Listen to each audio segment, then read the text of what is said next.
সর্বভারতীয় ফুটবল ফেডারেশনের বিচারে এবার মহিলা শ্রেষ্ঠ কোচ হিসাবে নির্বাচিত হয়েছেন সুজাতা কর। তবে ভারতীয় ফুটবল লিগের ইতিহাসে 127 বছর পুরনো লিগ কিন্তু আমাদের কলকাতা লিগ অর্থাৎ সিএফএল।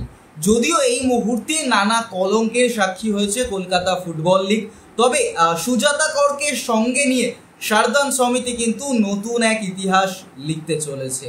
কারণ সারদান সমিতি এবার সিএফএল এর জন্য নিয়োগ করেছেন সুজাতা করকে তাদের মহিলা কোচ হিসাবে। কলকাতা ফুটবল লিগে এবছর যে কয়টি দল খেলছে তাদের মধ্যে প্রথম দল হিসাবে বা তাদের মধ্যে একমাত্র দল হিসাবে সুজাতা করই রয়েছেন, যিনি একজন মহিলা কোচ হয়েও পুরুষ দলের দায়িত্ব সামলাবেন।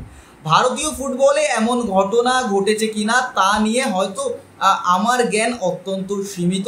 হয়তো আমরা এর পরবর্তীতে জানবো বা জানার চেষ্টা করব যে এরকম ঘটনা কতবার ঘটেছে যে ভারতীয় ফুটবল দলে মহিলা কোচকে পুরুষ দলের হেড কোচ হিসাবে নিয়োগ করা হয়েছে।